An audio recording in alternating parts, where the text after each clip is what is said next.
So it's been raining, so I'm thinking of using this bike because it has fenders, full fenders. Yes, this is a folding bike, 20-inch wheels, and I'm gonna be putting this box here. Hey, shout out to Sir Tom for this Garmin 25. Be using it here. And this is a camera mount for action camera, but I'm gonna be using it for my light. Alright, I'm gonna be using this later. This is a very basic bike, mechanical brakes. It's not even quick release, and it's steel. There's no aluminum here. Shimano Tourney 1x7. It's so nice. Excited to use this later for my night ride. It's cloudy, it's gonna rain again. Alright, I'm gonna be setting this up now. Okay, yan, medyo kita siya. Night ride tayo today. Yan, kita din ako. Night ride tayo sa Clark kasi di ako nakapag-bike ng umaga. So hopefully mga 50 to 60 kilometers kasi ito yung gamit natin, folding bike, para maiba naman. Tsaka matagal na kasi siya nakatambak, so gamitin naman natin siya. Okay, let's go.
Woo! Sarap magbike. Bagal nga lang yung folding bike. Siyempre dahil maliit yung gulong. Tapos siyempre hindi siya aero. Pero it's so fun. Sarap. Sarap yung maiba naman. Ibang hand position, ibang tayo mo sa bike or geometry. Okay. Mag-laps muna tayo dito. Saan ako nagla-laps? Isang ikot nito 1 kilometer. Okay. Dito sa ano ba to? Dito sa may Ford saka Laos.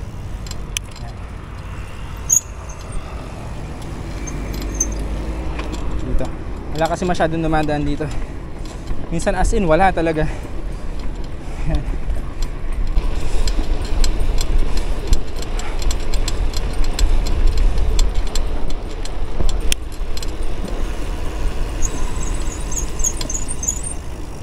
Mas malakas pa yung preno ng folding bike na to kaysa sa gravel bike ko.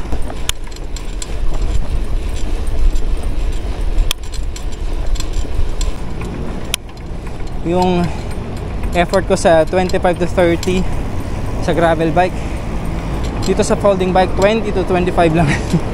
So kung gagamitin ko tong folding bike sa long ride, grabe, sobrang effort talaga niyan.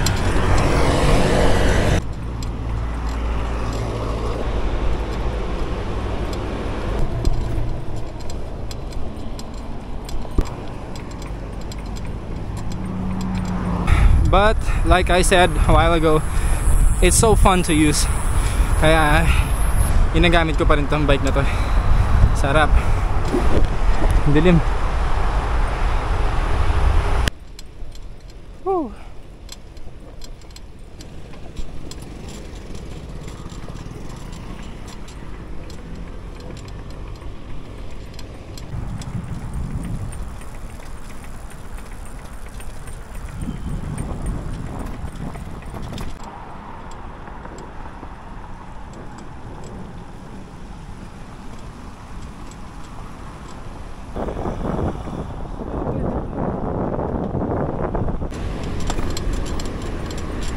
Pasok sa bike lane. Punta sa Orange Bridge. At umahon. Sagad na yung gear ko.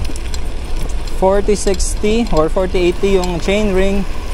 Tapos 13 teeth lang yung yung smallest cog. Ito na yun. Sagad na to.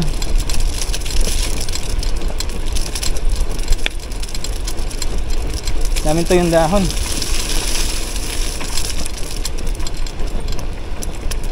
Woo! Sarap magbike. Presko. Sarap ng hangin dito. Ano kaya yung temperature? But it feels like mga 23, ganun, 22, 23. Presko. Tsaka ang sarap pala mag-shift nitong Shimano Tourney, yung Revo shift. Tapos yung Tourney TX, yung RD. Perfect shift. 2 years na tong bike. 2 years na nung nilagay ko tong RD na to. Doon ko lang siya tinono. Tapos never ko na siya tinono ever since.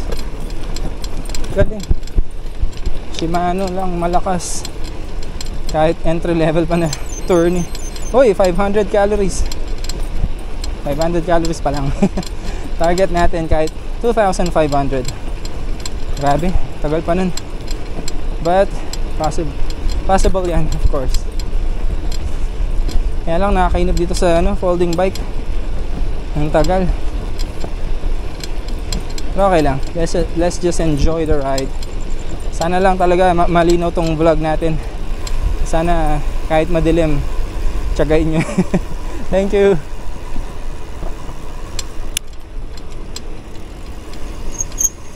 Oops, dahan-dahan lang. Di tayo naka-gravel bike. Halos pa-jump natin no kapag gravel bike eh. Oops, pati sa corners, dahan-dahan. Okay. Well, sarap talaga mag-bike ngayon. Last ako nag-bike Friday pa, so 8 days na nung last ako nag-bike. Kaninang umaga kasi meron akong bowel problems. Pagkagising ko hindi maganda yung tama ng tiyan ko. Kaya hindi na muna, dinelay ko na muna.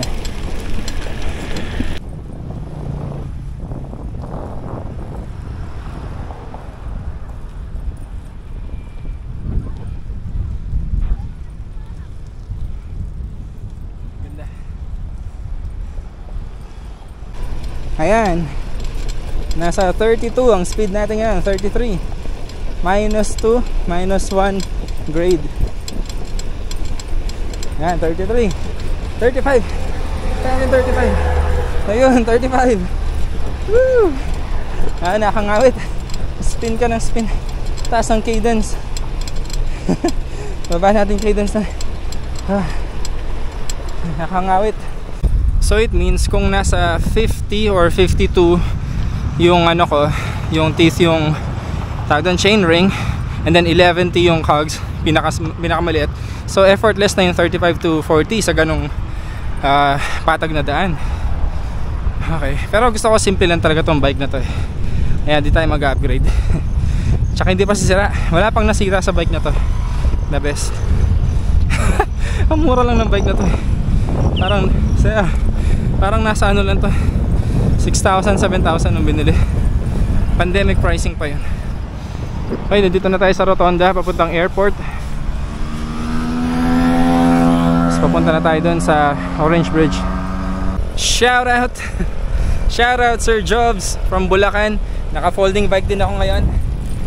Si Sir Jobs talagang master yan sa folding bike. Imagine from Bulacan to Sitio Baag, pinolding bike niya. Lakas, diba? Tindi. Shoutout sa'yo, sir.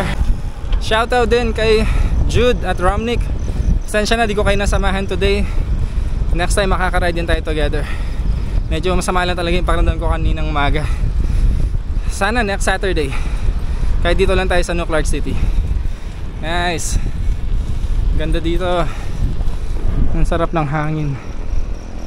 Alright. Ito na tayo sa Orange Bridge.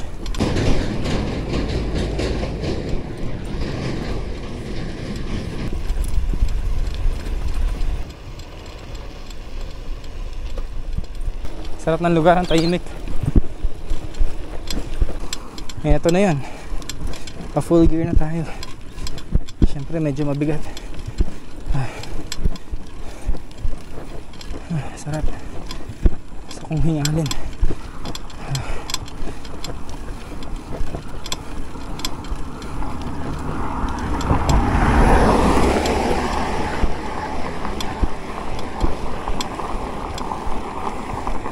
Kahit hanggang dyan lang sa may ilalim ng tulay. Nasa balik ka tayo. Whew. Yun, nakaahon naman. Hey, what's up? Nakaahon naman. Okay. Actually, mas nakatakot yung lusong. Siyempre yung frame nito hati. Dahil folding bike siya. Nasa lakas ang preno. Kaya halalay lang. Okay. Ganda ng liwanag sa Goshen. Goshen ba yan? I think it's Goshen. Okay. Ayun yung tulay. Ang baba niyan, tingnan dito. Ang sarap ng New Clark City. Thank you, Lord.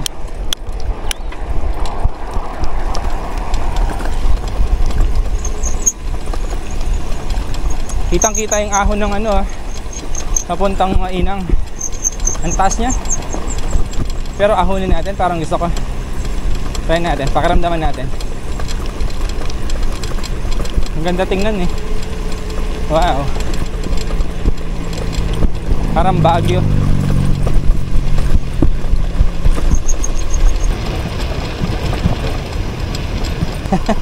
Ahonin ba natin?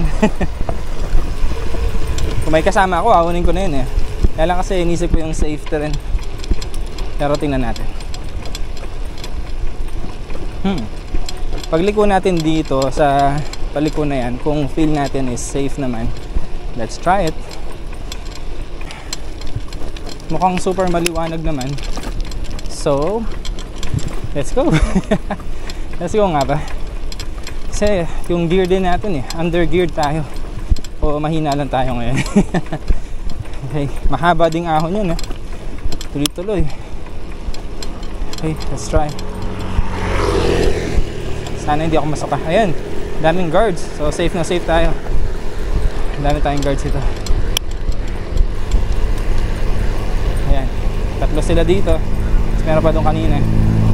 Sarap talaga. Let's see. Yes. Ayan yung Goshen, maliwanag siya. May live band dyan Shout out again, board. What's up, board? Magkano mo nabili yung Goshen board? So yan, sa mga nagna-night ride, dahil ang init ngayon, di ba? Kung gusto nyong hindi mainitan, tapos bitin kayong mag-night ride sa Clark, extend nyo dito sa New Clark City Access Road. Kahit dito lang sa Mainang. Actually wala pa ako sa Mainang, pero papunta na ako.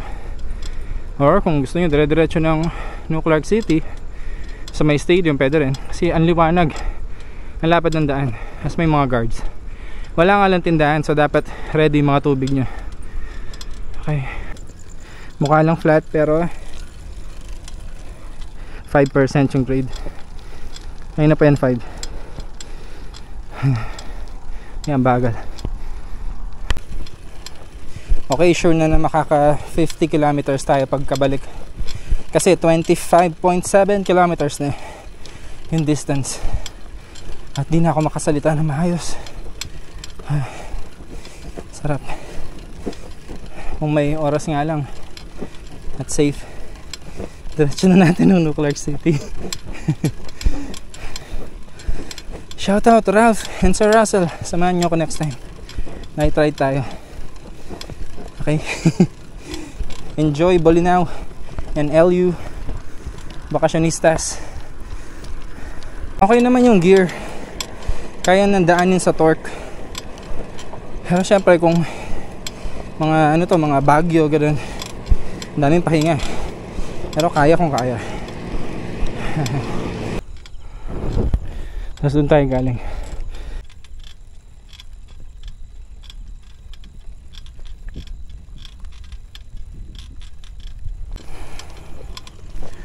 Naka-recover na yung paghinga ko.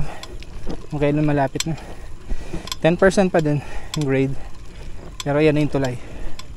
At hindi na ako masyadong inihinga.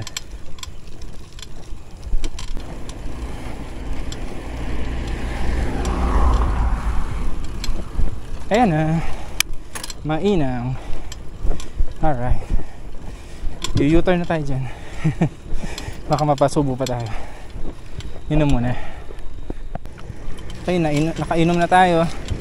U-turn na. Balik na sa bahay. Kabitan, di ba? Oops. Safety first. Pabuelo kasi yung mga sakyan dito. Okay. Nasapot ng gagamba. Okay, let's go. Dahan-dahan lang kasi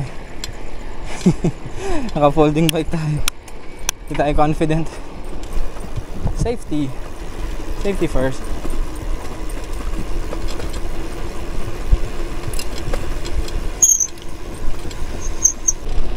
Yan na yung pinaka challenging na ahon sa ride na to. After nyan, konti na lang yung sa bridge, then falls flat, then tapos na.